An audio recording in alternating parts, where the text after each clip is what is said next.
주신 하나님 말씀을 데살로니가전서 5장 16절과 18절 일부의 말씀입니다. 신약성경 333쪽에 있습니다. 데살로니가전서 5장 16절과 18절 일부분의 말씀입니다. 봉독하겠습니다. 항상 기뻐하라. 이것이 그리스도 예수 안에서 너희를 향하신 하나님의 뜻이니라. 아멘. 목사님 나오셔서 항상 기뻐하라는 제목으로 말씀 선포하실 때 많은 은혜 있으시기 바랍니다. 귀한 찬양 감사합니다. 감사합니다. 성경은 하나님의 말씀입니다. 디모데후서 3장 16절이 성경이 어떤 책인지를 잘 알려줍니다. 모든 성경은 하나님의 감동으로 된 것으로 교훈과 책망과 바르게 함과 의로 교육하기에 유익하다. 그럴 때 우리는 성경을 얼마나 읽고 있습니까? 하나님의 감동으로 된 책을 얼마나 읽고 있는가? 또 얼마나 진중하게 알고 있습니까? 성경대로 사는 삶이 무엇이고 또 얼마나 그렇게 살아가고 있습니까? 저는 물론 성경을 하나님의 말씀으로 믿고 고백합니다. 그럴 때 제가 가장 신경 쓰고 의식하는 게 있다면 명령입니다. 그러니까 문법적으로는 명령법인데요. 우리말로 번역해 보면 뭐뭐 해라 하는 말씀하시는 내용입니다. 왜 이 명령을 신경 쓰고 의식하는가 하면 그게 다름 아니라 하나님, 그러니까 우리가 믿는 하나님, 우리를 지으시고 우리와 완전히 다르신 분이고 또 우리를 심판하시는 그 하나님의 명령이기 때문입니다. 언젠가 말씀드렸지만 제가 한 친구를 사랑해 보려고 노력한 적이 있습니다. 오해하지 마시게요. 여자친구가 아닙니다. 남자친구입니다. 그러니까 그때는 지금보다 훨씬 더 어렸습니다. 그러니까 그 말은 뭐냐면 그때는 지금이야 제가 세상은 내 뜻과 다르구나, 또 내가 할 수 있는 일이 많구나라는 것을 이제 알지만 그때는 마음만 먹으면 무엇이든지 다 할 수 있다고 여길 때였습니다. 또 많은 부분들이 그렇게 이루어지기도 했습니다. 그런데 그 친구를 사랑하는 것만큼은 그렇게 되지 않았습니다. 또 제가 그냥 다짐만 한 게 아니라 6개월 동안 매일같이 기도했습니다. 그런데 안 되었습니다. 그러니까 그 친구를 사랑하게 해주십시오 기도하는데 내 안에 그 친구를 사랑하는 마음이 전혀 느껴지지가 않았습니다. 정말 답답하고 좌절했습니다. 또 한편으로는 굉장히 불안해졌습니다. 왜 그런가 하면 하나님께서 우리에게 뭐라 말씀하셨습니까? 형제를 사랑하라 했습니다. 이웃을 사랑하라, 서로 사랑하라. 그것이 하나님의 명령이었는데 그래서 반드시 그 명령을 따라야 하는데 제가 그렇게 하지 못하고 있었기 때문입니다. 그런데 그때마다 마음을 다시 고쳐먹고 어떻게든 해보려고 하는 까닭이 또 왜인가 하면 그 또한 명령이기 때문입니다. 하나님이 우리에게 그렇게 명령하셨다면 우리가 할 수 있지 않을까, 아니 할 수 있어야 하지 않을까 하는 생각 때문입니다. 하나님이 우리가 할 수 없을 줄 알면서 해라 이렇게 말씀하셨겠습니까? 저는 전혀 그렇게 생각하지 않습니다. 하나님은 우리가 할 수 있기 때문에 하라고 명령하시는 분이다. 이게 제 믿음입니다. 그리고 지금까지 그 믿음을 가지고 말씀을 읽고 또 묵상합니다. 앞으로 우리가 다 같은 마음으로 말씀을 읽고 묵상하며 묻고 또 하나님의 뜻대로 살아가실 수 있기를 간절히 바랍니다. 본문 역시 마찬가지입니다. 바울은 우리에게 항상 기뻐하라고 명령합니다. 그런데 기뻐하는 것은 사실 우리의 의지를 가지고 따르면 되는 그런 단순한 일이 아닙니다. 그러니까 기쁨은 정서적 반응입니다. 좀 쉽게 말하면 기쁨은 감정입니다. 그래서 좋은 일이 있을 때 느끼는 기분이 기쁨입니다.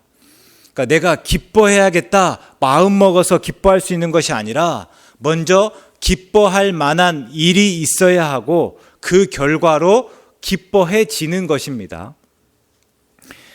제가 또 옛날 군대 얘기 한번 하겠습니다. 좀 죄송한데 군대는 워낙 특별한 곳입니다. 정말 거기서밖에 경험할 수 없는 일들이 있어요. 제가 훈련병 때인데요. 이제 때가 얼만큼 지나면 처음에 머리를 다 자르고 들어가는데 얼만큼 깁니다. 그러면 이제 조교들이 머리를 잘라주는데 그때 바리깡 날이 참 좋지 않았습니다. 그래서 이게 자르다 보니까 자꾸만 이렇게 머리가 걸리는 거예요. 소위 이렇게 씹힌다고 하죠. 머리가 잘 작동되다가 징 하다가 찍 이렇게 찝히는 겁니다. 그러면 다 이 조교도 그 내용들을 다 알고 있어요. 그래서 조교가 계속 이제 번호 순대로 앞에서부터 잘라주는데 머리를 자르다가 이게 씹힙니다. 그러면 이 머리 자른 사람이요, 이러거든요. 아픈 거잖아요. 이제 그러면 이제 그게 몇 번 반복되다 보니까 조교가 그게 싫었나 봅니다. 자꾸 이렇게 거리는 게 뭐 똑바로 해라 이런 말 같기도 하고, 그래서 싫었는지 앞으로 하지 마라 이런 일이 기방령합니다. 그리고 할 때마다 머리통을 한 대씩 때립니다. 그러니까 제가 이제 뒤에서 이렇게 보면서 전 겁이 많으니까요. 하면 안 되겠다. 계속 다짐합니다. 하면 안 되겠다. 하면 안 되겠다. 이제 제 차례가 되었는데요. 머리를 이렇게 자르는데 이게 딱 씹히니까 저도 모르게 순간 말이 나오는 겁니다. 그래서 한 대 맞았습니다. 한 대 맞으면서 다시 다짐했습니다. 하면 안 되겠다. 근데 또 하다가 씹히면 또 한 대 맞고, 또 씹히면 또 한 대 맞고. 머리 한번 자르는데 제 몇 대를 맞았는지 모르겠습니다. 근데 이와 같아요. 아픈 것은 의지와 상관이 없습니다.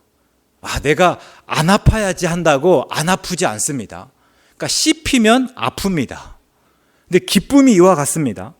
좋은 일이 있으면 기뻐하지 말라고 해도 기뻐합니다. 반대로 그렇지 않으면 아무리 기뻐하라고 해도 기뻐할 수가 없습니다. 그러니까 기쁨은 내 의지로 그 결과를 바꿀 수 있는 것이 아니라 그냥 자연스럽게 흐르는 것입니다. 게다가 사실 누구나 다 기뻐하고 싶습니다. 기쁨과 슬픔 중 기쁨을 마다하고 슬픔을 선택할 사람이 누가 있습니까? 종종 그렇게 말씀하시는 분들이 있습니다. 삶이 늘 평탄하고 기쁘기만 하면 무슨 재미냐? 혹은 슬픔이 있기 때문에 기쁨이 더 가치 있고 그 기쁨을 더 소중하게 여기는 거다. 이런 말씀들을 하시죠. 다 맞는 말입니다. 근데 그 말은 어디까지나 그냥 슬픔을 받아들이는 방식일 뿐입니다. 그러니까 슬픔이 절대 좋다는 것이 아니에요. 기쁨과 슬픔 중 뭐를 택하려면 다 기쁨을 택하죠. 근데 어쩔 수 없이 슬픔을 겪다 보니까 그냥 슬픔을 그런 식으로 이야기하는 것입니다.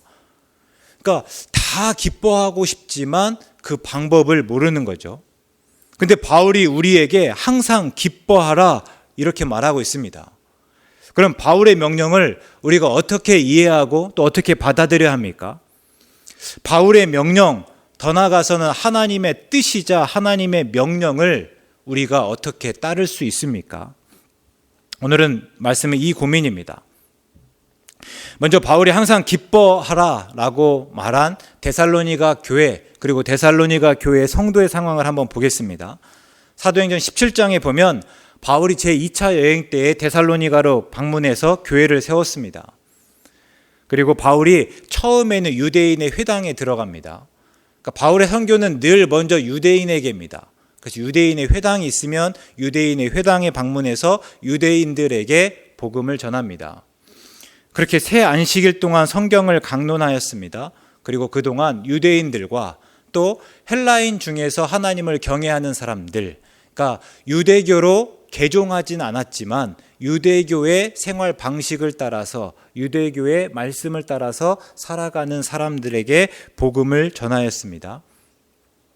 근데 표당에서 전하다 보면 유대인들이 알 때가 있거든요.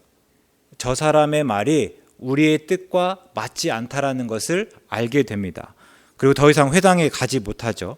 그때부터 바울은 이제 데살로니가에 있는 이방인들을 상대로 복음을 전하였습니다. 그리고 이 이방인들이 데살로니가를 떠날 즈음에는 많은 사람들이 예수님의 제자가 되었습니다. 그 데살로니가전서 1장 9절에서 그들에 대해서 말하기를 그들이 우상 숭배로부터 돌아서서 하나님을 섬겼다 말하고 있습니다. 또 2장 14절에서는 다른 교회들이 유대인들에게 고통을 받는 것처럼 그들도 자기 동족에게 고통을 받았다 이렇게 이야기하고 있습니다. 우리가 요한복음에 보면 예수님이 말씀하시는 게 예수님이 세상에 속하지 않아서 세상의 미움을 받았다라고 말씀하시는데 너희들이 똑같을 거다라고 말씀하십니다. 너희들도 세상에 속하지 않았기 때문에 세상으로부터 미움을 받을 것이다 말씀하시는 거죠. 근데 데살로니가에서 예수님을 믿고 예수님의 제자가 된 사람들이 그랬습니다. 그들이 그들의 신을 버렸습니다. 다르게 이야기하면 그들을 뺀 다른 사람들이 믿는 신입니다. 그러니까 우리의 가족과 친척과 친구와 이웃이 믿는 신을 버리고 이제는 예수님을 주로 고백하게 되었습니다. 당연히 그들의 미움을 받을 수밖에 없습니다. 바울은 이처럼 세상의 미움을 받았다는 것을 박해와 환난으로 표현했습니다. 그래서 그들은 다른 신을 섬긴다는 이유로 고소를 당하기 일쑤였고 또 예수님을 믿으면서 다르게 살아간다는 이유로 또 따돌림을 당하였습니다. 우리가 한 번쯤 생각해 보면 동네에 나랑 껄끄러운 사람이 한 사람만 있어도 얼마나 불편합니까? 그런데 동네 사람들이 다 나를 미워한다고 한번 생각해 보시죠. 얼마나 힘들었겠습니까? 그게 지금 데살로니가 교회의 성도들이 처해 있는 상황입니다.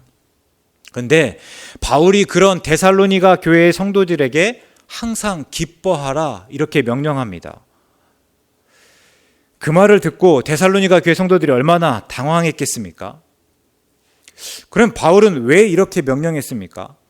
바울이 누구보다 그 데살로니가 교회 성도들이 힘들다는 것을 잘 알고 있습니다. 자신이 전해준 복음 때문에 그 사람들이 고난을 받고 있습니다. 또 예수님을 주로 그리스도로 믿으면서 고백하면서 박해와 환난을 당한다는 것을 누구보다도 잘 알고 있습니다. 그런데 그런 사람들에게 말하기를 어떻게 항상 기뻐하라고 합니까? 그냥 기뻐하는 것도 아니고 항상 기뻐하라고 합니다.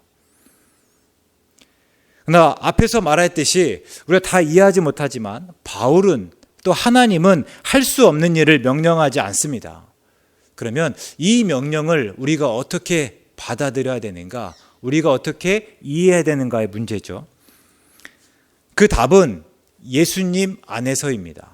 18절의 말씀인데요.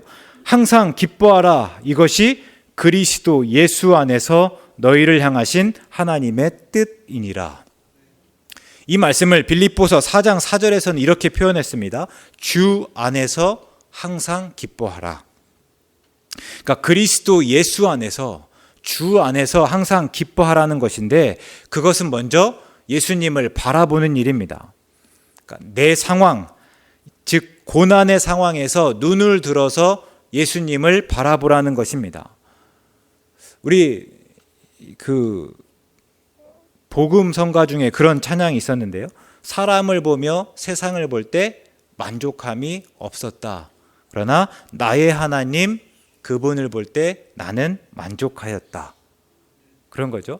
그러니까 세상을 보면서 만족함이 없지만 내가 하나님을 바라볼 때 그곳에 만족이 있다 하는 거죠. 마찬가지로 이 고난의 상황을 바라볼 때 어떻게 기뻐할 수 있겠습니까? 고난의 상황에서 눈을 들어 하나님을 바라보아라 하는 이야기죠. 우리 여성분들이 자주 하시는 말인데요. 남편 때문에 화나고 짜증내다가도 자식들을 보면서 내가 너희 때문에 산다. 그러니까 자꾸만 시선을 돌리라는 거예요. 그래서 예수님을 바라봄으로 예수님 안에서 드러난 하나님의 사랑을 깨닫고 또 그 예수님이 이루신 구원의 은혜를 떠올려라. 그것이 우리가 항상 기뻐할 수 있는 까닭이다라고 말하는 거죠. 그런데 그리스도 예수 안에서라는 말은 다만 예수님을 바라보는 것에 그치지 않습니다. 우리의 시선을 예수님께로 돌리는 것가 다가 아니라는 말씀이죠. 그보다 더 적극적입니다. 눈을 돌려서 예수님을 바라봄으로 고난을 잠시 잊는 것이 아니라 예수님 때문에 고난을 기꺼이 감수하면서 항상 기뻐하는 것입니다. 이게 무슨 말인가 싶으실 텐데요. 사도행전 16장에서 바울과 실라가 빌립보에서 겪은 일을 예로 한번 들어보겠습니다. 바울과 실라가 점치는 귀신 들린 여종에게서 귀신을 쫓아내 주었습니다. 그런데 이 일로 그 여종의 주인에게 고소를 당하였습니다. 그러니까 지금까지는 그 점치는 귀신 들린 여종이 점을 쳐주면 그 돈을 누가 받았습니까? 주인이 받았어요. 근데 이제 그 여종에게서 귀신을 쫓아내 버리니까 자기의 수익이 끊겼습니다. 그래서 주인이 바울과 실라를 고소하였습니다. 쟤네 때문에 내 수익이 끊겼다. 내가 손해를 보았다 하는 거죠. 이에 상관들이 바울과 신라의 옷을 찢어 벗기고 매로 쳤습니다. 또 수없이 매로 친 후에는 옥에 가두었습니다. 근데 바울과 신라가 그 옥에 갇혀서 하는 일이 무엇냐면요, 기도하고 찬송하였습니다. 어떻게 그럴 수 있었겠는가? 비록 매를 맞고 옥에 갇혔지만 그것보다 기쁨이 더 커서입니다. 그러니까 매를 맞았는데 뭐 안 아파서 옥에 갇혔지만 괜찮아서가 아니라, 매를 맞고 옥에 갇혔지만 그 불편함보다, 그 아픔보다 내게 주시는 기쁨이 더 커서입니다. 그러니까 당시 옥은 형편이 없었습니다. 그러니까 인권이니 복리나 하는 것들이 전혀 그런 개념 자체가 없었습니다. 그 안에서 제공되는 것이 하나도 없어서 밥이든 생필품이든 어떻게든 간에 밖에 있는 가족이나 친척 그리고 친구를 통해서 전달받아야만 했습니다. 뭐 그 안에 무슨 위생 개념이 있었겠습니까? 쥐가 돌아다니고 벌레가 드글드글 했습니다.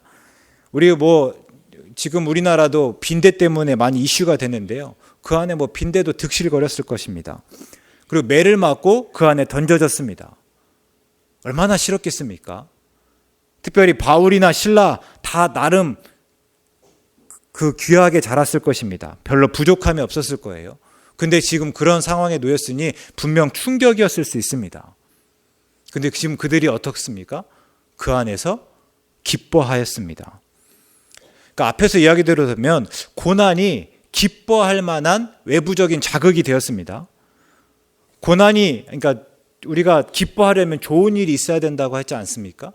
그러면 그대로라고 하면 지금 고난이 좋은 일이 되어서 기뻐하는 것입니다.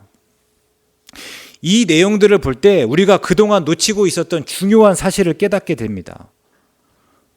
그동안 우리는 기뻐할 수 있는 좋은 일을 무엇으로 여겨왔습니까? 다시요. 좋은 일이 있어야만 기뻐할 수 있다라고 이야기했는데, 그럴 때 그 좋은 일이 무엇이라고 생각하였습니까?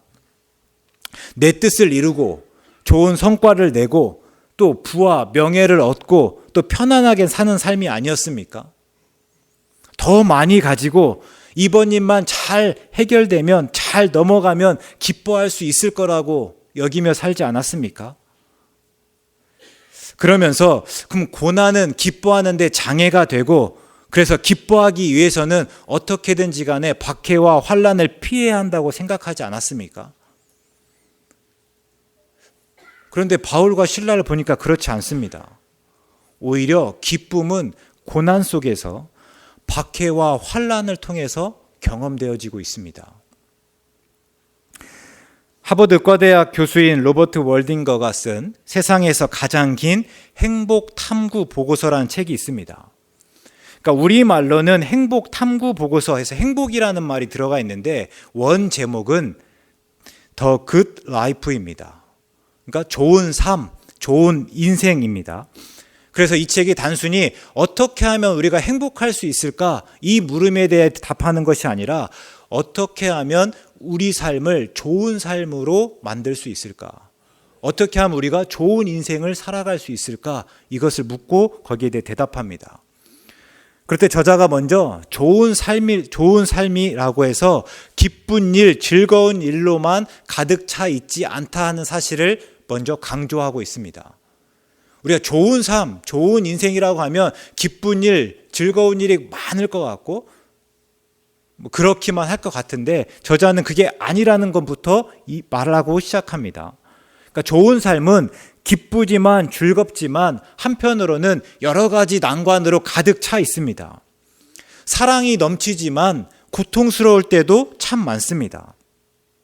우리가 삶에서 느끼는 감정을 희로애락이라고 합니다.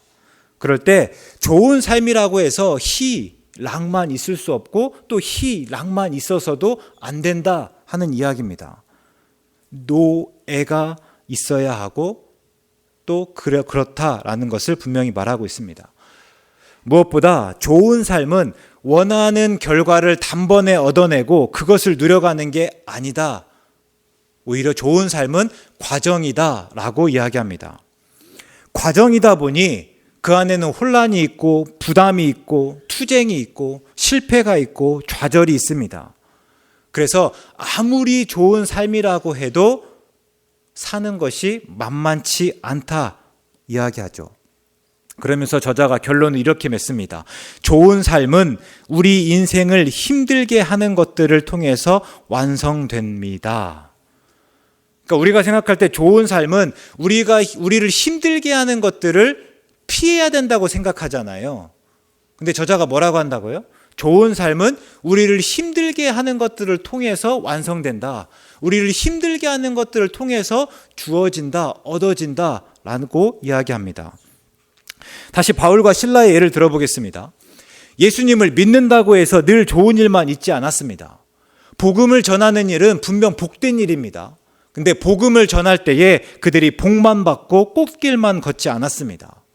오히려 예수님을 믿는다는 이유로, 예수님을 전한다는 이유로 두들겨 맞고 옥에 갇힐 수 있었습니다. 근데 분명한 것은 예수님을 믿는 사람들은 옥에서조차 기도하고 찬송한다 하는 겁니다. 그러니까 고난 속에서도 얼마든지 기뻐할 수 있다. 그러니까 다만 그 고난이 별거 아니라서가 아닙니다. 대수롭지 않아서가 아닙니다.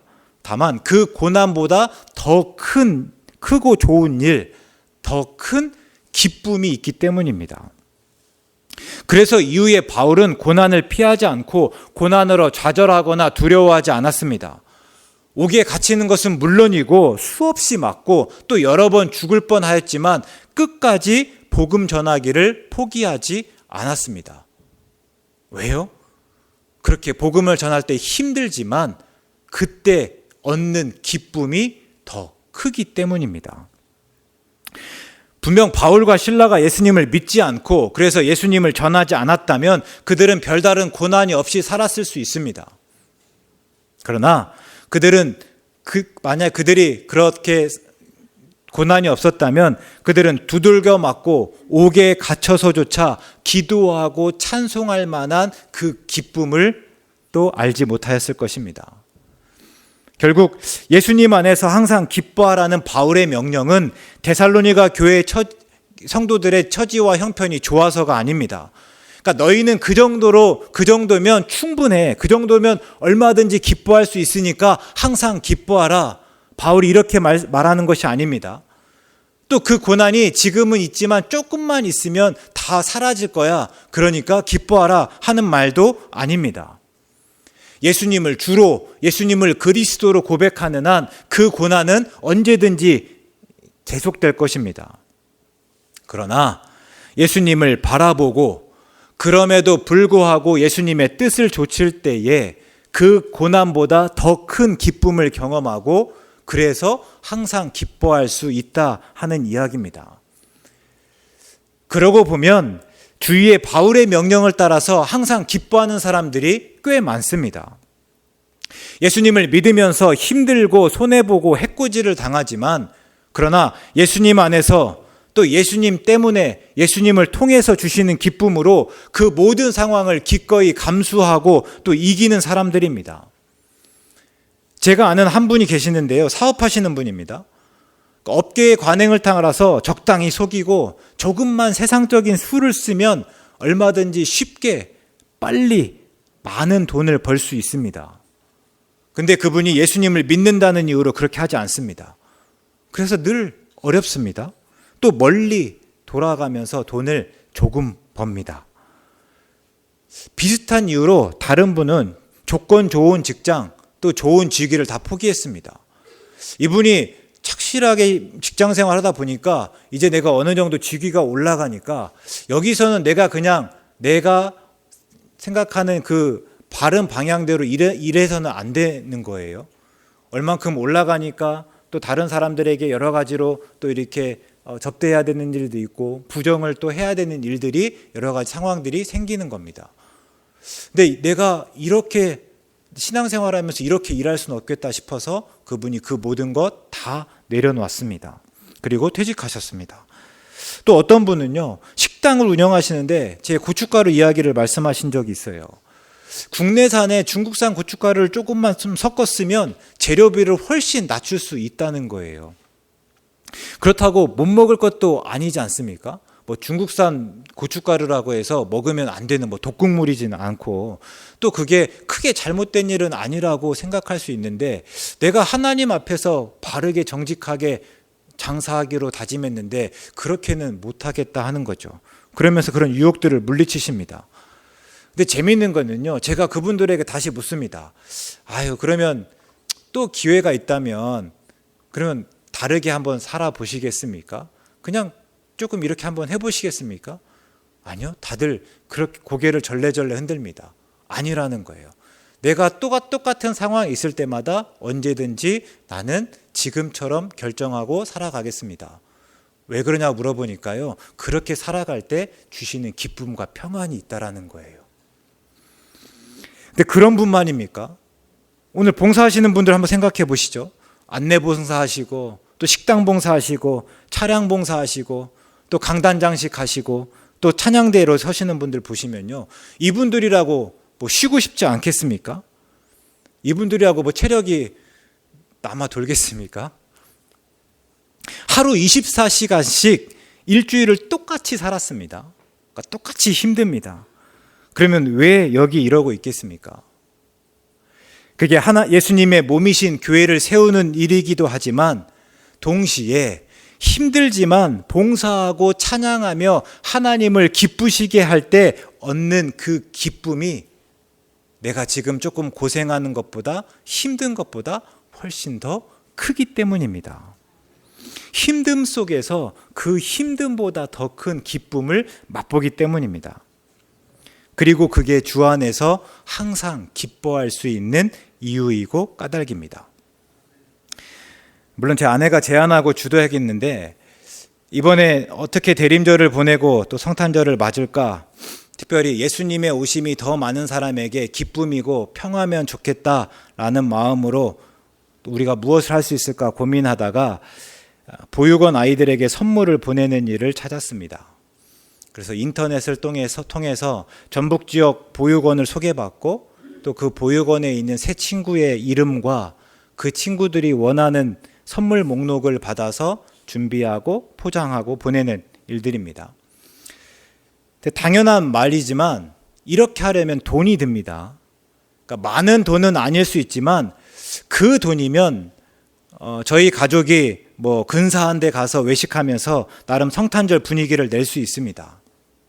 근데 신청하고 알아보고 또 아이들이 원하는 선물을 사고 혹시 조금 더 해줄 수 있는 게 있을까 한번 생각하고, 또 가족들이 모여서 그 아이들을 위해서 성탄 카드를 쓰고 또 그 아이들을 위해서 기도하면서 그때 경험하는 기쁨, 감사, 또 평안이 너무 크다는 것을 알았습니다.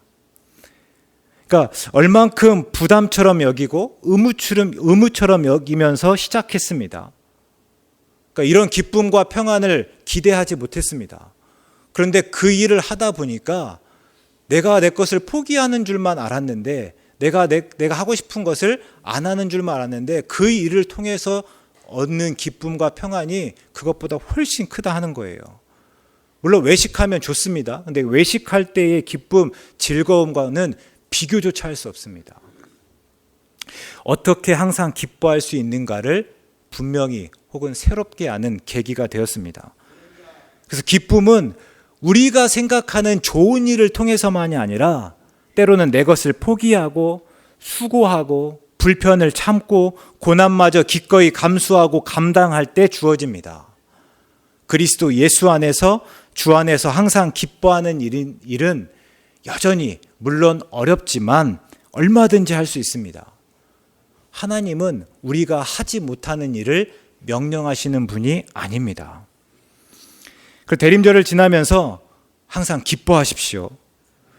단순히 예수님의 오심과 다시 오심을 막연히 기다리면서 기뻐하라는 것이 아니라 예수님의 관심을 따라서 예수님의 하신 일을 그대로 하시면서 기뻐하실 수 있기 바랍니다. 예수님이라면 어떻게 하셨을까? 예수님이 오늘 나와 같은 처지와 형편에 있다면 예수님은 무슨 일을 하셨을까? 한 번쯤 생각해 보시고 그 일을 시도하실 수 있기를 바랍니다. 몇 주 전에 우리가 예수님의 대림절을 기다리면서 우리가 어떤 일들을 해야 될까? 여러 가지 있지만 그 중에서 예수님을 전하고 서로 사랑하자 말씀드렸습니다. 우리가 얼마나 그렇게 하고 있습니까? 그래서 어떤 일을 시도하고 있으십니까? 그런데 그러려고 하면 분명 자존심 상하고 돈 들고 귀찮고 또 여러 가지 어려움이 있습니다. 실패할 수도 있습니다. 우리가 좋은 의도로 시작했지만 그 끝이 안 좋을 수도 있습니다. 그런데 그렇게 시도할 때 분명 우리가 전혀 알지 못했던 기쁨이 있습니다. 예수님 안에서 예수님 때문에 예수님을 통해서 얻는 기쁨이 있습니다. 바울은 그 기쁨을 하나님의 뜻이라고 했습니다. 바울은 불편과 손해, 고난인 듯한 그 일 속에서 우리가 알지 못하는 기쁨을 깨닫게 되고 그 기쁨으로 살아가는 것이 하나님의 뜻이다 라고 말하였습니다. 항상 기뻐하라, 이것이 그리스도 예수 안에서 너희를 향하신 하나님의 뜻이니라. 그 뜻을 이루는 우리 모두가 되었으면 좋겠습니다. 대림절을 보내면서 그 뜻대로 살아가기를 주의 이름으로 축원합니다. 이렇게 기도하겠습니다. 하나님, 우리는 하나님의 사랑으로 하나님의 하나뿐인 아들 예수님을 우리에게 내어주시고 예수님이 우리 죄를 용서하여 주심으로 구원을 받았습니다. 그 기쁨을 너무나 잘 압니다. 그러나 하나님, 항상 기뻐할 줄은 몰랐습니다. 이 시간 우리가 하나님의 뜻을 따라 삶으로 그 속에서 기뻐할 수 있음을 알았습니다. 삶의 작은 불편을 꺼리며 그 이후에 주실 기쁨을 잃지 않게 하시고 적극적으로 예수님의 본을 보고 배우며 항상 기뻐하라는 명령에 순종해 나가는 우리 모두 되게 하여 주시옵소서. 그게 대림절을 지나는 우리의 다짐이게 하시옵소서. 예수님의 이름으로 기도드립니다. 아멘.